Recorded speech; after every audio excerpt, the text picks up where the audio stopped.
कि ऐसे इन्वेंशन जहाँ पर स्टबल यानी कि पराली के साथ बनाया जाता है कोयला। तो ये जो आपकी इन्वेंशन है बहुत ही इंटरेस्टिंग है, इसकी कैसे बिगनिंग हुई? आग से फीचर जो है पराली को आग लगने का, ये नया नहीं है। ये लगभग 25-30 साल से प्रॉब्लम चल रही है। ये हर साल आग लगती है। इट इंस्पायर्ड मी कि where there is fire there was some fuel. अगर हमारे पंजाब में खेतों से अगर एनर्जी प्रोड्यूस हो जाए, फिर it's not Canada but agriculture is future, energy is future. कोई किसान इसको पराली को आग लगाने के लिए तैयार नहीं। मजबूरी है, उनके खेत जलते हैं, उनका वेस्टेज होती है, सबसे पहले धुआं तो उनके पास आता है, दिल्ली में तो बाद में पहुंचता है। द थिंग इज कि वो इसको आग लगाने के लिए तैयार नहीं है, but they don't have any Avenue. पराली समस्या नहीं है, ग्रीन एनर्जी समस्या है इस समय। अगर ग्रीन रेवोल्यूशन हो सकती है तो एनर्जी रेवोल्यूशन क्यों नहीं? गवर्नमेंट सीरियस अगर 60s में हो सकती है तो अब 20s में भी हो सकती है। एनर्जी रेवोल्यूशन लेकर आए, एवरीथिंग विल बी चेंज। सारे हालात बदल जाएंगे, किसान के हालात बदल जाएंगे, हमारी इकोनॉमी के हालात बदल जाएंगे, देश के हालात बदल जाएंगे, एनवायरनमेंट के हालात बदल जाएंगे, नई इंडस्ट्री शुरू हो जाएगी। Hello everyone, you are watching True Scoop और मैं हूं आपके साथ भावना। आज हम आप पहुंचे हैं पंजाब और वर्ल्ड के पहले ऐसे इन्वेंशन को जिसको सुनकर शायद आप भी बहुत शॉक हो जाएंगे। ऐसे इन्वेंशन जहां पर स्टबल यानी कि पराली के साथ बनाया जाता है कोयला। ये वर्ल्ड की पहली ऐसी इन्वेंशन है जिसको सोचकर और समझकर शायद आप भी हैरान हो जाएंगे। तो चलिए जानते हैं इसके पीछे का राज और जानते हैं इसकी इंटरेस्टिंग स्टोरी और कुछ सवालों के साथ बात करते हैं अजय पलटन के साथ। Hello sir. Hello sir, welcome to True Scoop. Thank you. तो ये जो आपकी इन्वेंशन है बहुत ही इंटरेस्टिंग है, इसकी कैसे बिगनिंग हुई? आग से जैसे बात हम करते हैं, ये फीचर जो है पराली को आग लगने का, ये नया नहीं है। ये लगभग 25-30 साल से प्रॉब्लम चल रही है, 20-25 साल से प्रॉब्लम चल रही है। हर साल आग लगती है। इट इंस्पायर्ड मी कि where there is fire there was some fuel. कि पराली में अगर आग लग रही थी, उसमें कुछ फ्यूल है, तो हम उस फ्यूल को कैसे इस्तेमाल के लायक बना सकते हैं। तो उसको पकड़ते पकड़ते, इस पजल को सॉल्व करते करते ये मशीन की इन्वेंशन की तरफ हम जाते जाते यहाँ तक पहुँचे हैं। सर, अगर डेटा की बात की जाए तो हम बात करते हैं कि बहुत ज़्यादा पोल्यूशन हो जाता है। आने वाले टाइम में अभी इसका सीज़न आने वाला, जब लोग पराली जलाने लगे हैं, बहुत ज़्यादा पोल्यूशन क्रिएट होने वाला, उसके लिए आपका क्या कहना है? देखो, मैं तो ये बोलता हूँ कि जो खेतों में पराली जल रही है, अल्टीमेटली उसको अगर आप फर्नेस में जलाएंगे, उसको अगर आप बॉयलर में जला के इलेक्ट्रिसिटी प्रोड्यूस कर लेंगे या पावर प्रोड्यूस कर लेंगे या कहीं और इसका बेटर यूटिलाइजेशन कर लेंगे, जलेगी तो जलेगी, जलेगी नहीं तो सड़ेगी। What's over the case, pollution पैदा होगा। तो बेटर है उसको हम एक अपना डाइवर्ट कर दें थर्मल प्लांट्स की तरफ। एंड हमारी इंडस्ट्री को कोयले की रिक्वायरमेंट है, सब तरफ हमारे एनर्जी की रिक्वायरमेंट है। एनर्जी के लिए हम डिपेंडेंट हैं। झारखंड से कोयला आ रहा है, इम्पोर्टेड कोयला आ रहा है, कहीं से भी अमेरिका से कोयला आ रहा है। द थिंग इज, अगर हमारे पंजाब में खेतों से अगर एनर्जी प्रोड्यूस हो जाए, फिर नथिंग लाइक दैट। ये हमारे लिए बहुत एक बोल सकते हो कि डिस्ट्रेस में एक हमारी जो एक प्रॉब्लम जिसको बोल रहे हैं, प्रॉब्लम में एक बहुत बड़ा एक हमारी एनर्जी छुपी हुई है। एंड ये एक पोल्यूशन जो हो रहा है, मैं किसानों से बात करता हूँ, कोई किसान इसको पराली को आग लगाने के लिए तैयार नहीं है। मजबूरी है, उनके खेत जलते हैं, उनका वेस्टेज होती है, सबसे पहले धुआं तो उनके पास आता है, दिल्ली में तो बाद में पहुंचता है। द थिंग इज कि वो इसको आग लगाने के लिए तैयार नहीं है, but they don't have any Avenue. अगर उनके पास एवेन्यू मिल जाए, अगर उनके पास टेक्नोलॉजी पहुंच जाए, अगर ये गांव में छोटे लेवल पर, वार्ड लेवल, अपना गांव के लेवल पर लग गया, तो ये समस्या खत्म हो जाएगी। ये समस्या नहीं है, पराली समस्या नहीं है, ग्रीन एनर्जी समस्या है इस समय। हमें रिन्यूएबल एनर्जी चाहिए, हमें ग्रीन एनर्जी चाहिए। ग्रीन एनर्जी का एक सबसे बढ़िया जो हम बोल सकते हैं सोर्स, वो बायोमास ही है, एग्रीकल्चर वेस्ट है। 1 किलो कोई भी प्रोड्यूस आप ले लें, फूड प्रोड्यूस लेंगे ना, तो उसके साथ 2 किलो के आसपास आपका वेस्ट निकलता है। आइदर वो म्यूनिसिपल वेस्ट में जा रहा हो या आपका खेतों में खराब हो रहा हो। उस वेस्ट को यूज अगर आप कर लेंगे तो आपके पास एक बहुत बड़ी एनर्जी का एक एवेन्यू खुल जाएगा और हमारी एक ग्रीन एनर्जी का एवेन्यू खुल जाएगा। सर, इसका सफ़र जलंधर से शुरू हुआ है जी, और अब हमें और कहाँ देखने के लिए मिलेगा, या ऑल ओवर इंडिया, या कहाँ तक इसकी रीच पहुंच चुकी है? देखो, ये तो टेक्नोलॉजी हमारा अभी एनटीपीसी से टाई अप में है।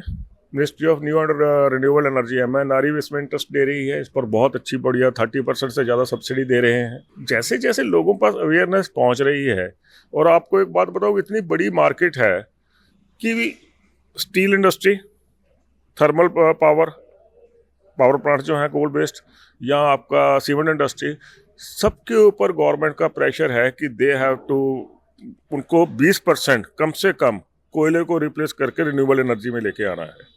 और ये आप मार्केट का अंदाज़ा लगा लें कि 100 करोड़ टन कोयले की खपत है इंडिया में। तो अगर आप इसको बायोमास की बात करेंगे तो 20 करोड़ टन के करीब इनको बायोमास बेस्ड कोल की रिक्वायरमेंट है। इसलिए ये सारे ये पावर प्रोडक्शन जब पंजाब में नहीं हो रही, पावर प्रोडक्शन सारे इंडिया में हो रही है। NTPC जो है उसके लिए 20% रिप्लेसमेंट के लिए उसने पॉलिसी निकाल दी है। द थिंग इज, सब तरफ एक रेवोल्यूशन चल रही है। Everybody is waiting for the appropriate technology. Appropriate technology जब मिलेगी तो लोग इसमें आगे आएंगे, आगे आ रहे हैं, अब इंटरेस्ट ले रहे हैं। सर, गवर्नमेंट की बात कर ही रहे हैं तो आप ये बता दें कि गवर्नमेंट कितना सपोर्ट कर रही है, और अभी तक क्या ऐसा गवर्नमेंट ने किया है कि आपको लग रहा है कि गवर्नमेंट आगे जाके और ज़्यादा सपोर्ट कर सकती है, किस सेक्टर्स में? मैं being industrialist, being innovator, being industrialist, मैं कन्विंस करता हूँ तो लोगों को शायद समझ ना आवे बात। हो सकता है हिपोथेटिकल बातें हो जाए। लोग मैजिक ट्रिक्स भी बेचते हैं, मैजिक रेमेडीज बहुत बिकती हैं हमारी मार्केट में। जब तक गवर्नमेंट टेक्नोलॉजी को वैलिडेट नहीं करेगी, उसको चेक नहीं करेगी, अप्रूव नहीं करेगी, तो it's difficult for me to move in the market. लोगों को समझाने के लिए तभी मानेंगे कि गवर्नमेंट बीच में है। किसानों की बात कर लें, अगर गवर्नमेंट बोल देती है कि हम इसको परचेज करेंगे, हम प्लांट लगाने के लिए तैयार हैं, तो किसान तो हाथ के हाथ चेंज कर देंगे, सब कुछ चेंज कर देंगे। वो एनर्जी क्रॉप्स की तरफ चले जाएंगे, वो धान लगाना बंद कर देंगे। जो आप डाइवर्सिफिकेशन की बात कर रहे हैं, एक एनर्जी है जिसको जो अंडर सप्लाई में है, जिसकी डिमांड बेइंतहा है, अदरवाइज फूड प्रोडक्ट कुछ भी लगा लो उसकी डिमांड खत्म हो जाती है। तो गवर्नमेंट, थर्मल प्लांट्स गवर्नमेंट के हैं, कंज्यूमर भी गवर्नमेंट है, जो बनाने वाला, इसको कोऑर्डिनेट करने वाला काम है, किसानों से डीलिंग है, मंडी वो भी गवर्नमेंट के हाथ में है।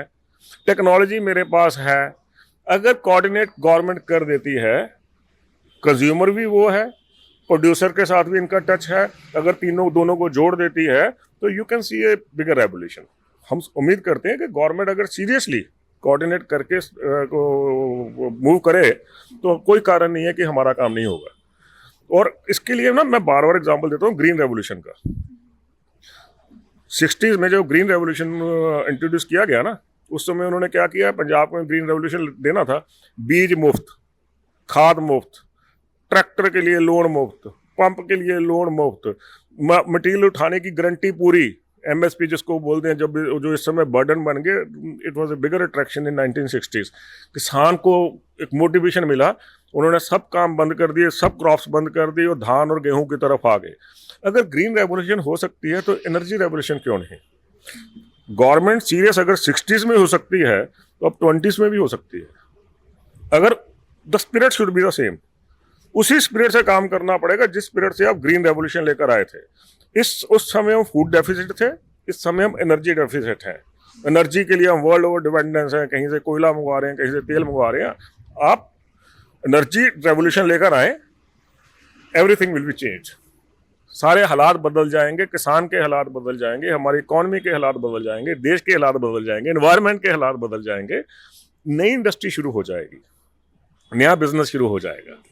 सर, इसके थ्रू आप यूथ को क्या कहना चाहेंगे? मतलब at the age of this, मतलब आप इस एज में आके एक बड़ी मोटिवेशन सेट कर रहे हैं बच्चों के लिए या आने वाले यूथ के लिए, जो अब आने वाले 20s में 30s में जो स्ट्रगल कर रहे होते हैं, जो उनको पता नहीं होता कि हमने लाइफ में क्या करना है। सो आपने एक बहुत बड़ी चीज़ शुरू की है जो कि बहुत बड़ी प्रॉब्लम थी, एक्सपोर्ट होता है, इम्पोर्ट होता है कोयला, तो उसके लिए आप यूथ को क्या कहना चाहेंगे?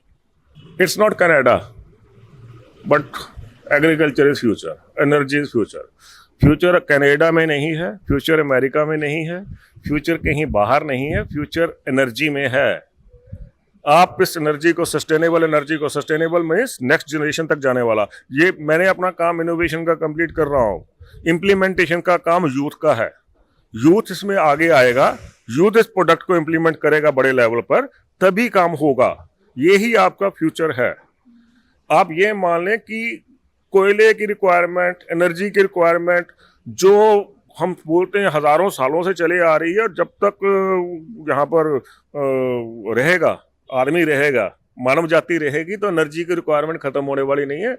यू आर वेलकम इन ये जो राइजिंग जो हमारी इंडस्ट्री है ना, ये राइजिंग इंडस्ट्री में आप आओ। हमें एग्रीगेटर्स के लिए यूथ की रिक्वायरमेंट है, हमें इंडस्ट्री चलाने के लिए यूथ की रिक्वायरमेंट है। गांव का यूथ गांव में ही काम लगे, उसको कोई कनाडा जाने की, अमेरिका जाने की, वहां जाकर लेबर ना करे। इंडिया में आपके खेतों में, आपके पंजाब में एनर्जी बन रही है, उसको कैश करें, इसी में आप अपना फ्यूचर देखें, ना करें लेबर वहां जाके, यहीं पर अपना प्रोडक्ट पकड़े। सर, स्मार्ट सिटी के बारे में आपका क्या ख्याल है? जब हम स्मार्ट सिटी सुनते हैं, जब हम कहते हैं कि जालंधर में काफ़ी स्मार्ट सिटी प्रोजेक्ट्स आने वाले टाइम में, तो उसका आपके दिमाग में क्या ख्याल आता है उसको लेकर? देखो, स्मार्ट सिटी का कंसेप्ट जब मोदी जी आए ना, तो उन्होंने एक माइंडसेट दिया था, कि एक आइडिया लिया था कि स्मार्ट सिटीज़, ये गवर्नमेंट को ना, ये कारपोरेशन सारी बुरी हो गई हैं, इनका जो मैनेजमेंट बुरी हो गई है। स्मार्ट पर्सन्स, यंगस्टर्स, नई सोच लेने वाले लोग आएंगे और नए तरीके से स्वच्छ भारत मिशन या एक काम करेंगे शहरों के लिए। बट हमारे जो ओल्डर्स कारपोरेशंस थी, वो मोर स्मार्टर थे। ये स्मार्ट सिटीज़ कारपोरेशन का हिस्सा बन के रह गई, भ्रष्टाचार के अड्डा बन के रह गई। जितने फंड्स आए, इन लैक्स ऑफ करोड़ के फंड्स की बर्बादी की गई। मैं जालंधर की बात नहीं कर रहा हूँ, सारे देश में यही हुआ है। जितने स्मार्ट सिटीज़ बने हैं, सब में यही हाल हुआ है। और आपको एक आउट ऑफ द कंटेक्स्ट, अभी आपने पूछ लिया था, मैं आपसे बात कर रहा हूँ। मेरी टेक्नोलॉजी वेस्ट मैनेजमेंट की जो मैं प्रपोज करता हूँ इनको, कि आप कचरा हमारे शहर में नज़र नहीं आएगा अगर टेक्नोलॉजी अप्लाई करें। वो मैं टेक्नोलॉजी देता हूँ। आपका जो लोकल वेस्ट कलेक्शन पॉइंट है, किसी भी वार्ड में रह रहे हो, हर एक जो मेरा दोस्त मेरे को सुन रहा है, सब अपने आसपास देखे, कहीं ना कहीं कचरे का ढेर लगा रहता है। हमारा प्रपोजल था कि मैंने एक मशीन बनाई कि कचरे के ढेर पर मशीन लगा दो, आपका कचरा सेग्रीगेट हो जाएगा, आपका जो फूड वेस्ट है वो कन्वर्ट हो जाएगा आइदर फ्यूल में या किसी भी प्रोडक्ट में कन्वर्ट हो रहा है, तो देन जो भी प्रोडक्ट वहाँ से डेवलप होगा, हम उसको कोयले में कन्वर्ट कर देंगे, एनर्जी में कन्वर्ट कर देंगे। बट हमारे सो स्मार्टर लोकल बॉडीज़, उनको ये प्रोडक्ट एक्सेप्टेबल नहीं है, एक्सेप्टेबल ही नहीं है। और उसका कारण पूछें आप क्या है? उसका कारण ये है, क्या रीज़न? उसका कारण मैं आपको बता रहा हूँ। अगर ये प्रोडक्ट मेरा लगा देते हैं, तो इनकी लगभग 70 to 80% सेविंग होती है ट्रांसपोर्टेशन, कलेक्शन, डंपिंग कॉस्ट में। और सेविंग का नाम सुनकर इनको अच्छा नहीं लगता। तो सर, मतलब आपने इसके पहले भी कुछ इनोवेट किया था, बट उसको एक्सेप्टेंस नहीं मिली? नहीं, एक्सेप्टेंस मिली है। अब ये देखिए भावना, कि मेरा जो प्रोडक्ट था, it was validated by principal scientific adviser. सबसे हाईएस्ट बॉडी जो बोलते हैं ना, प्राइम मिनिस्टर ऑफिस के साथ जुड़ा होता है प्रिंसिपल साइंटिफिक एडवाइज़र। उन्होंने मेरी मशीन, लोकल आप सिटीज़ की बात कर रहे हैं, तो म्यूनसिपल सॉलिड वेस्ट मैनेजमेंट के लिए उन्होंने मेरी मशीन चलवाई, 2 साल 3 साल चलवा के। और इंडिया के प्रीमियर जो इंस्टीट्यूट्स हैं, IITs और दूसरे, उस सब के टेक्नोक्रेट्स ने उस मशीन को एक्सेप्ट किया, उस टेक्नोलॉजी को एक्सेप्ट किया। बट उसकी इम्प्लीमेंटेशन कारपोरेशंस को करनी है, और ये स्मार्ट पर्सन्स के साथ डील करना थोड़ा सा मैं मुश्किल समझता हूँ, मेरे लिए मुश्किल हो जाता है। Okay sir, thank you so much.